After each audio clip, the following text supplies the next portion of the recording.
video on a few tips and tricks that I have in relation to applying makeup and makeup in general. Now, these things are some things that I've learnt from experience with my makeup, and other things are things that I learnt when I was at my makeup school. So I've got probably like 12 or 13 little tips and tricks here. These are some things that I found really helpful, and a few things that when I see other people do it I kind of cringe because I'm like, it's not good for you. So the first tip that I have, which is a pretty basic one, is that when you're about to put on your makeup or your foundation, make sure you don't have any other makeup on your face at the time. That's including mascara. If you put new foundation over the top of your old foundation, it's so bad for your skin. It's just going to clog your pores and it's just not good for your skin. The next thing is in relation to eyelashes. Now, I know a lot of people do this, and when I tell them, people are like, oh my god, I didn't know that. If you do this, please stop, because it's so bad for your eyelashes. Do not curl your eyelashes with an eyelash curler if you have mascara on. It snaps your lashes. So if you ever wondered, like, why do I have short lashes? Possibly because you've curled your eyes with mascara on once or twice or a few times or lots of times. The next thing is, if you have a special occasion coming up and your eyebrows are getting a bit unruly and you need to sort of wax them, try not to do it a few days before you get your makeup done or you do your makeup, because what's going to happen is there's not going to be any oldish skin for the makeup to stick onto. Because when you wax your eyebrows, the layer of skin underneath your eyes or above your eyes or wherever you're getting it waxed, that layer of skin comes off, and it's sort of like the, not hard, but it's sort of like the old layer of skin that keeps your makeup on. Especially with foundation. Foundation will not stick to your face if you have just got like your eyebrows waxed. The rest of it around it will go like a little bit cakey, and then whatever's on the waxed part will just, it won't stick, it will just slide off.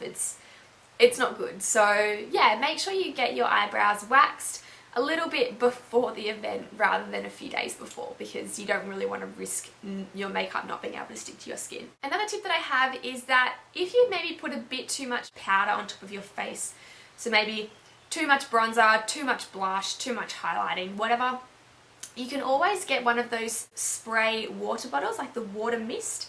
Close your eyes, just spray that really lightly onto your skin or your face or wherever the makeup is, and that's just going to hydrate your skin. It's going to get rid of that excess powder, and it's just going to give you a less cakey effect. Another tip is that if you do have dark circles or blue circles underneath your eyes, you might have seen me do this in a couple of my videos, but I put like an orange concealer under my eyes.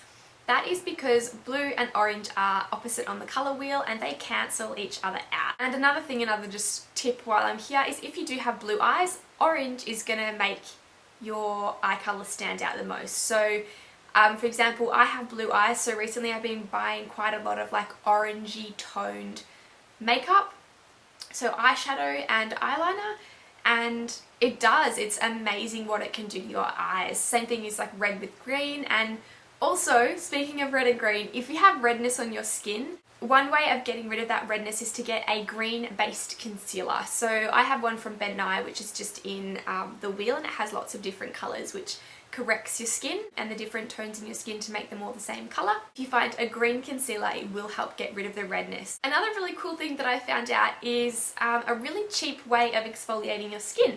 So you don't always have to go and get the masks or go and get a facial. One thing that's really good for your skin is to get baking soda, and you can mix that in with your moisturiser or your cleanser, and what that's going to do is it's going to allow you to exfoliate your skin. It's fine for sensitive skin, and it just takes off that layer of skin to give you a really nice, clean, fresh feeling on your face. Another tip is testing foundation when you are going to pick some out. Now, I know a lot of people test the foundation on their back of their hand. It's not a good idea to test it here. If you are going to test it, although you may look pretty stupid in the store doing this, it's better than buying an expensive foundation or a foundation in general, getting home and realizing that you've completely got the wrong color. So a really good way of testing foundation is to put it just here, so just like on your jawline, sort of where your like jawline meets your neck. And this is just a really good spot because that's generally where your skin won't really have a lot of redness and it'll show your true skin color. Another tip is that foundations tend to dry one shade darker than the colour that you had when you put it on. So I know with my MAC foundations, I think all of them do this, is when you put it on your skin, it looks like you have the perfect colour, but then once it's set and dried, it's gone half a shade darker or a shade darker. Another tip that I have is in relation to photos. So, I don't know, a lot of you guys may have noticed that when you get photos taken, sometimes your face looks a lot lighter than the rest of your body, even though in person your foundation matches your tan or your skin perfectly. Now, one reason for this is that the foundation you might be using may have a high SPF in it. So the higher the SPF, the more light that it reflects. So it's like with sunscreen. If you get a sunscreen which has 30 plus, then that means it's going to reflect light to protect your skin. The same thing kind of happens with the flash photography and the foundation.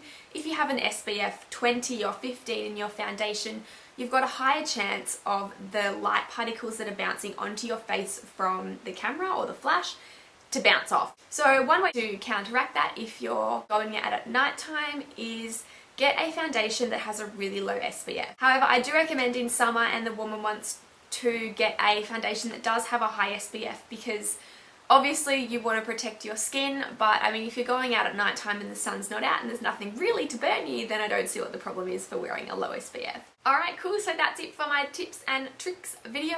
I hope that was helpful. If you guys have any other questions, let me know. I guess I'll speak to you guys later.